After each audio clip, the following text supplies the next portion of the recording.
started. So let's go ahead and listen in.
Good afternoon. Once again, we apologize. We are having some audio issues currently with Mayor London Breed's State of the City address. We're working on getting that technical difficulty figured out right now, but we'll get back to Mayor London Breed here in just a moment. So just hang tight. We'll get that back to you here shortly.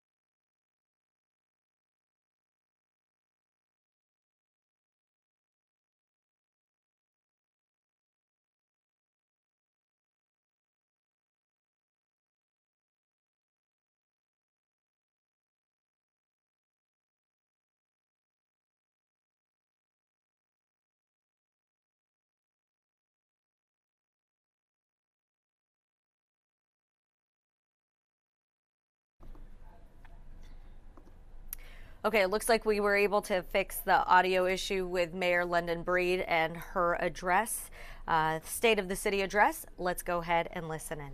Around, we hang a welcome sign and we get back to work. If our hotels burn, we build a bigger one.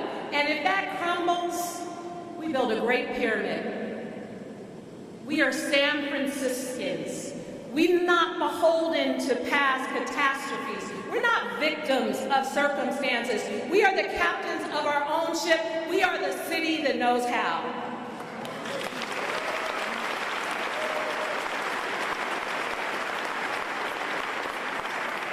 The last few years have been tough, and our challenges ahead even tougher.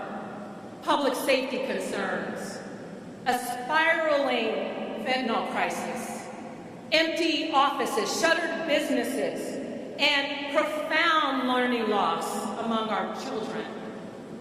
I know we can overcome these, in part because through 4 consecutive elections last year, our voters reinstilled every level of government with a mandate to get the basics right, to deliver the basics.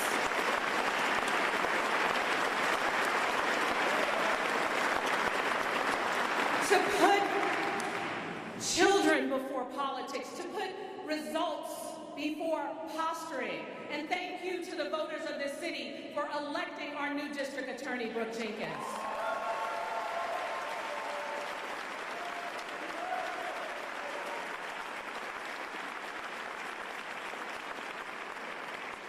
Our district attorney who is combating open-air drug dealing, who is taking on the perpetrators of gun violence, who is prosecuting hate crimes, including against our API communities, and who is sending a strong message that accountability and equity can and indeed must coexist.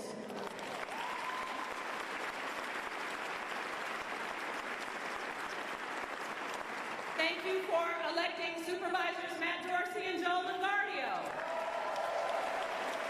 who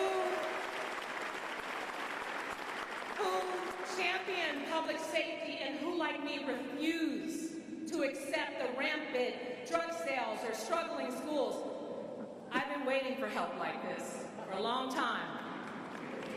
Now let's talk about the work we're going to do. First and foremost, public safety. Last year, we came together to fund new strategies, to recruit and retain police officers, to add new police academy classes, to establish new laws and around destructive practices like vending of stolen goods on our streets, and to allow for common sense tools like access to private security cameras. But our public safety challenges are not going to be solved in just one budget cycle. The gap between how many officers we need and how many we have is vast. We are at least 500 officers short, just as hundreds of more are approaching retirement. This isn't unique to San Francisco. Police staffing is a national problem, but we must solve it locally. To do it, we will expand recruitment strategies and work to retain officers. We will give them the resources they need. Yes, we must hold officers accountable, but we must also respect the hard work they do every day and respect them.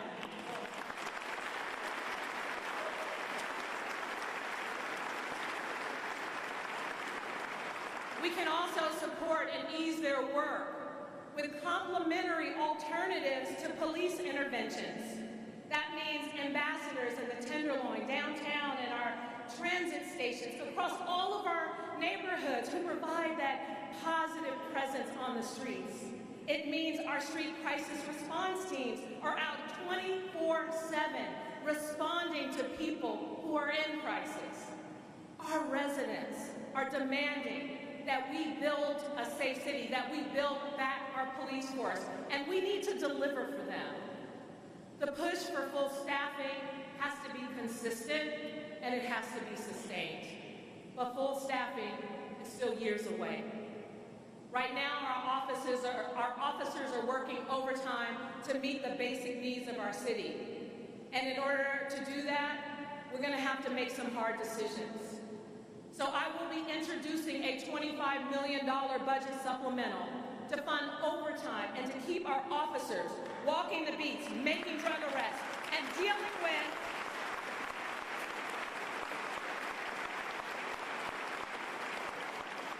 we need to keep our officers walking the beats, making drug arrests, and addressing retail theft. And I want to make one thing very clear. I am not okay with open-air drug dealing in this city, period.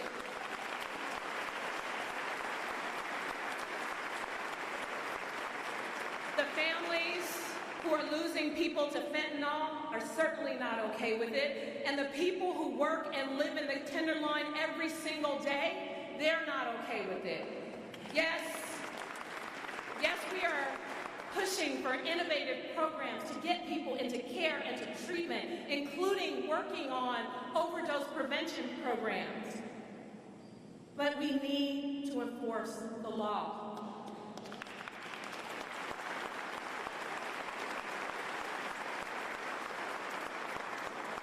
Likewise, home and business break-ins require a timely police response, an investigation, and arrest. And all of this requires having officers. And those officers need clear support from the leadership of this city. Because public safety isn't only about taking care of our residents, it's also about taking care of our economy.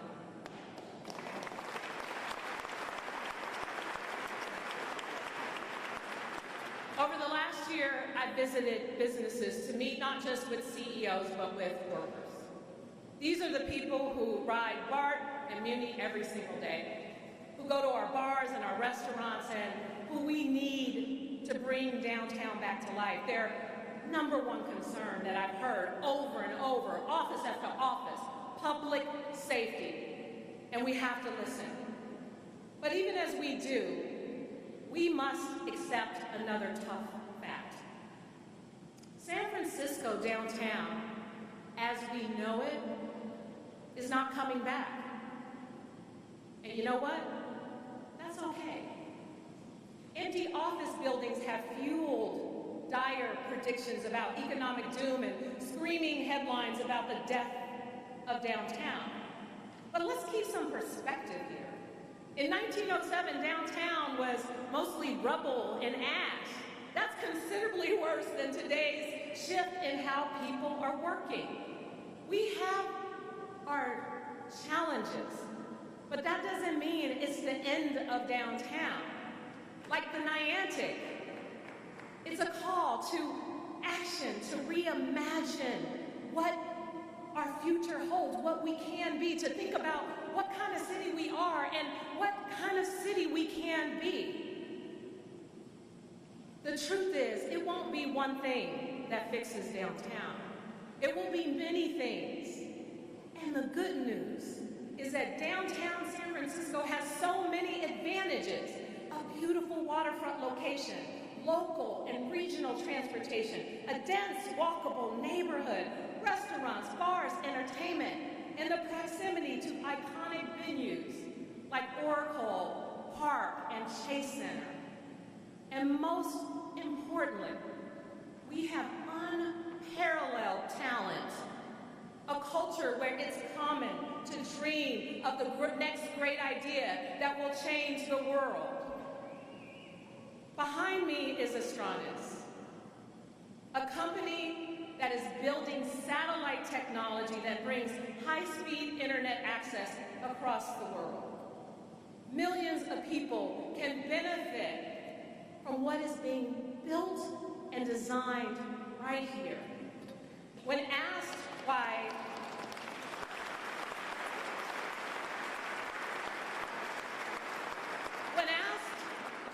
Astranis is located in San Francisco, their CEO, John Bredmar, pointed to the talent, the people, the densest collection of engineering talent anywhere. Anywhere.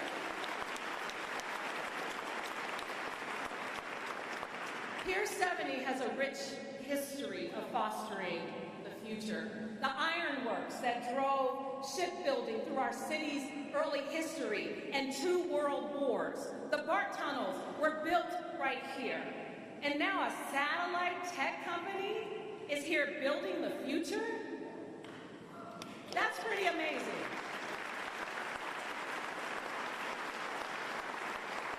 As people think about the changing nature of the workplace, we have a once-in-a-generation opportunity to recruit new business sectors and companies and to create a more diverse and resilient local economy.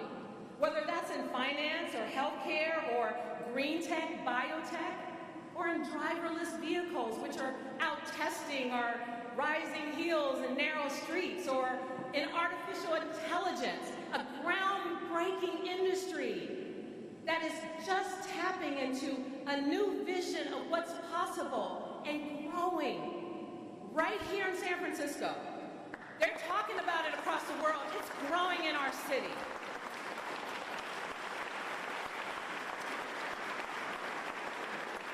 Our airport was just named the best in the country.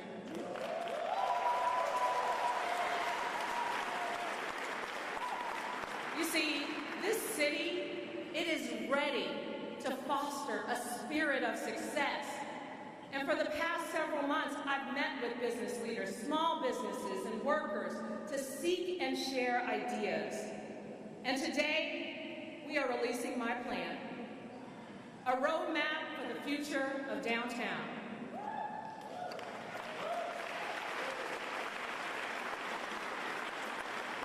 It calls for reforming our tax structure to make San Francisco more competitive right now. We can't wait till next year, right now. I'm proposing legislation to protect our existing companies by pausing tax increases on our retail businesses, our hotels, manufacturing sectors, and arts and entertainment.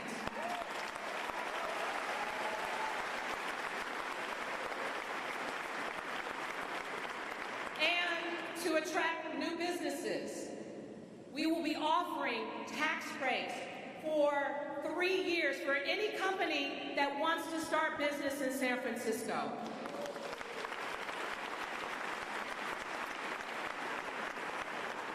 We will work on tax reform legislation for next year's ballot by collaborating with our controller, the Board of Supervisors, the business community, and labor. Because taxes require serious thought and planning, and we have to stop the endless cycle of one-off ballot measures around taxes thrown on the ballot without any real thought or any analysis. We're feeling the impacts when businesses pack up and leave our city because of it. We will prioritize arts and entertainment downtown to bring the streets alive.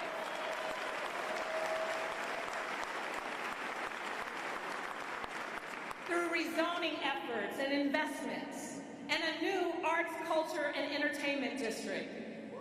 We will dedicate cleaning crews and ambassadors to work alongside our public safety officers. We will make it easier to open and operate small businesses downtown through improving our permitting process.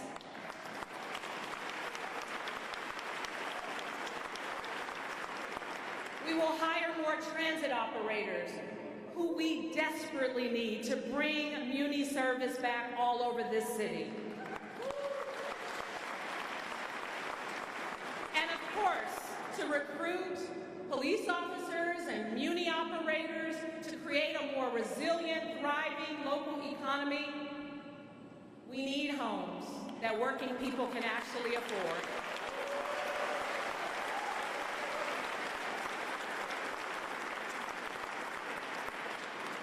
The approval of our housing element, a plan for what we need to build over the next 8 years, was a major first step. But it was only a first step. To build the 82,000 homes the plan calls for, we need to approve and build homes 3 times faster than we did over the last decade. And that's in a market right now where builders are struggling to make projects financially feasible. My plan, Housing for All, is how we make this happen.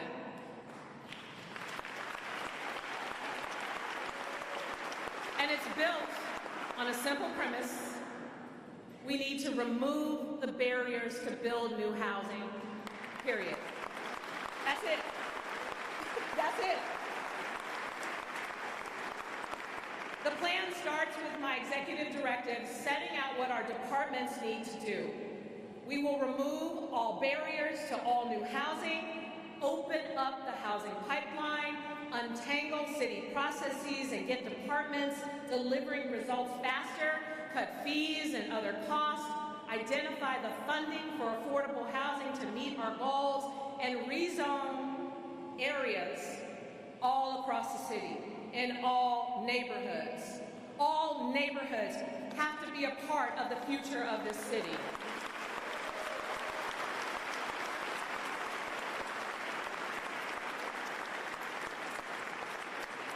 And we've actually created much of the housing we need on paper. In addition to the 18,000 homes we've built since 2018, we have more than 52,000 units that have been approved. Can you imagine that? But for various reasons, they simply aren't being built. To open this pipeline, I will introduce legislation to build the public infrastructure of our largest projects faster. What does that mean? We will get the roads, the pipes, the power lines built quickly so that housing construction can start.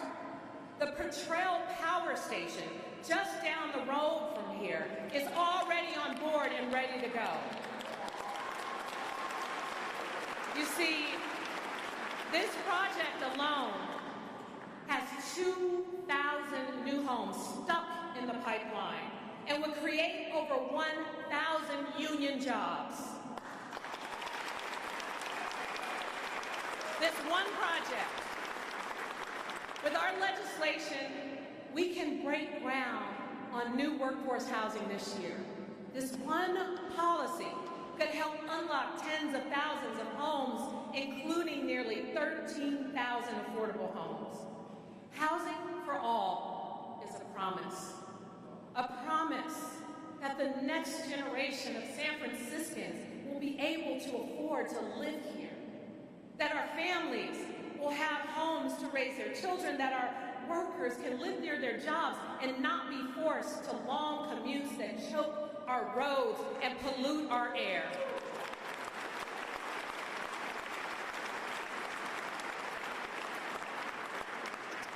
You cannot support families, workers, the environment without supporting infill housing.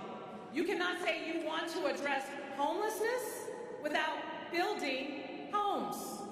And yet so many of the critics who claim homelessness is all about and only about a lack of housing are the same critics who block pro-housing policies time and time again. Time and time again.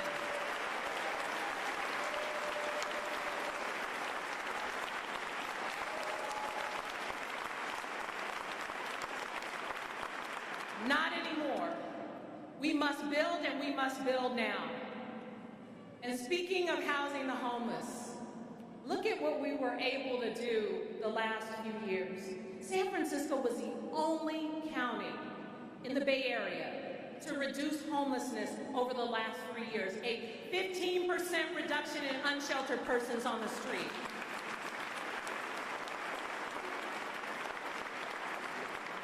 Over the last year, we placed 2,400 households into permanent supportive housing, 7,000 into shelter, nearly 10,000 households have received rental assistance and other support so they wouldn't end up on the streets. I know homelessness can be frustrating and seem unsolvable, but remember, this is a national crisis impacting every city, large and small, up and down the West Coast. We are, in this city, treating it like a crisis and making progress. This year, we will launch our new 5-year strategic plan on homelessness.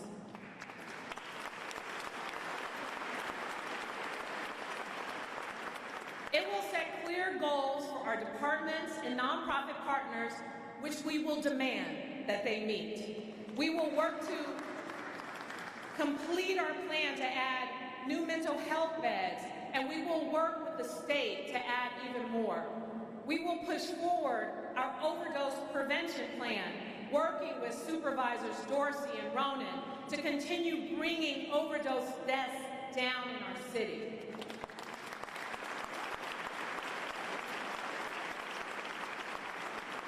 Working with Supervisor Mandelman, we're finally starting to see some success in the Castro, reaching people who refused service for years. That targeted, coordinated, consistent approach is working, and we need to expand it to other neighborhoods. We will also continue to fight for reforms to California's mental health laws.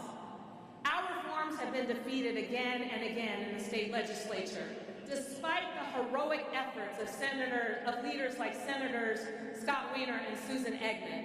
But we won't give up. We are bringing reforms to our conservatorship laws back this year, because our opponents won't be able to overcome the glare of public scrutiny forever. Californians simply won't be willing to let people continue to suffer and die on our streets because we can't get it together.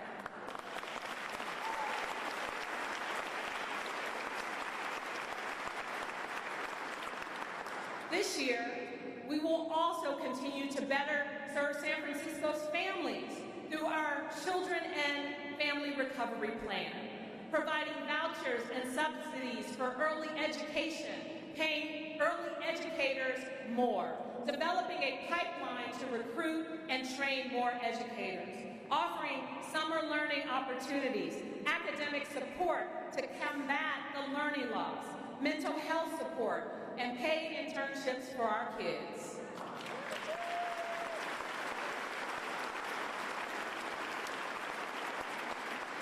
And we will build on what has been a historic era, a renaissance for our parks and open space. And I see a number of our Local 261 gardeners and folks who take care of the parks here today. Thank you.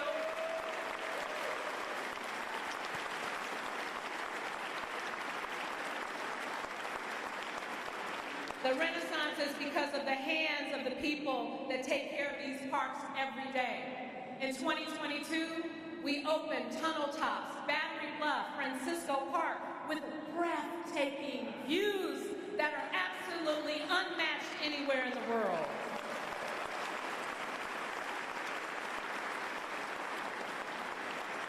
The great highways, slow streets, and shared spaces transitioned from temporary pandemic responses to key elements of our city's dedication to safe and open spaces. And we made JFK Promenade a permanent park space for all San Franciscans.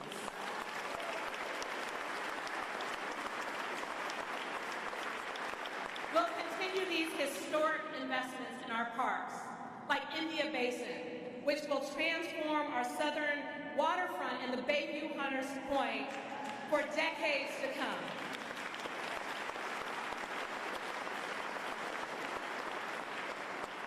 San Francisco will keep implementing our climate action plan aggressively, expanding EV infrastructure and electrifying our buildings, marching towards our goal of being greenhouse gas free by 2040, 5 years ahead of the state's goal. We will continue to lead on innovative equity programs like Dreamkeeper Initiative.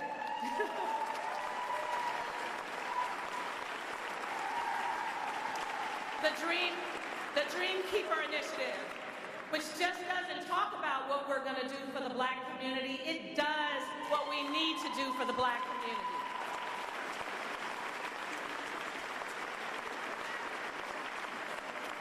And Opportunities for All, which has already made dramatic positive change in people's lives. We will continue uplifting and defending trans people in the face of unspeakable bigotry around the country.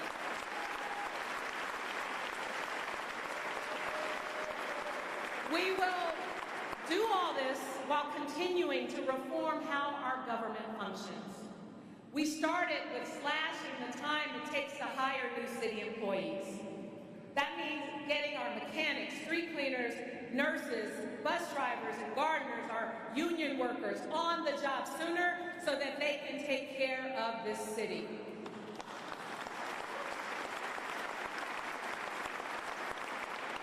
Supervisor Stephanie is leading the efforts to bring accountability to our contracting, and she has my full partnership and support. And we will make the hard choices facing us with our budget. I know working with the Board of Supervisors under President Aaron Peskin and Budget Chair Connie Chan, we will achieve our goals while closing our $720 million budget deficit.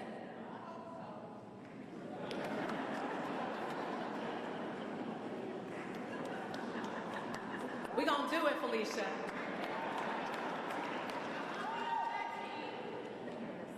We won't solve all of San Francisco's problems in a year. And we can't fear trying new things. Because if we stand still, we fall behind. When we push forward, even if we stumble forward. There's a whole ecosystem of naysayers counting San Francisco out. Of course, we've heard it all before. Earthquake destroys city. Summer of love becomes winter of discontent. Earthquake destroys city again. Tech bubble bursts San Francisco. I want to say something to the media talking heads, the critics, to the men who point out how the strong man stumbles or where the doer of deeds could have done it better. As Maya Angelou said, "You may shoot me with your words, but still like air I rise."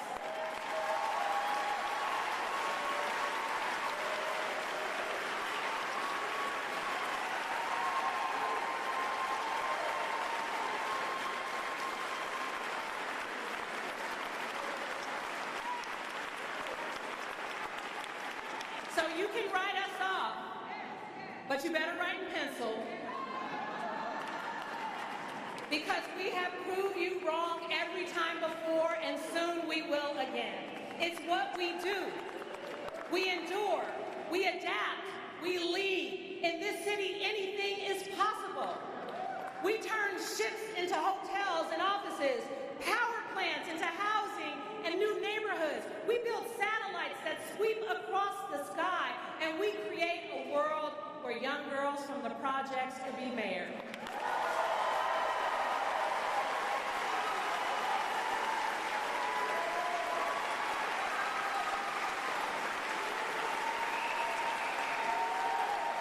That's what we do.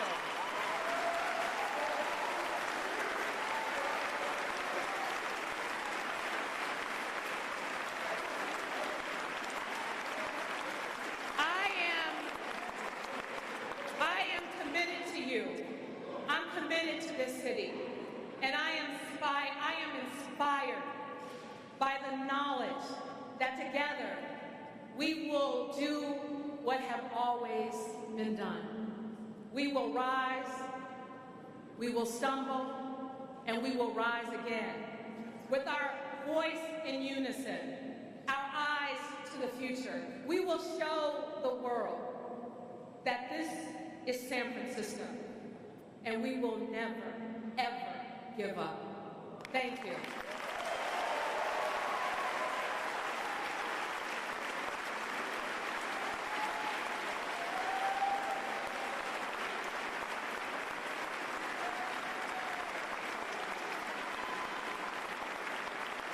Thank you.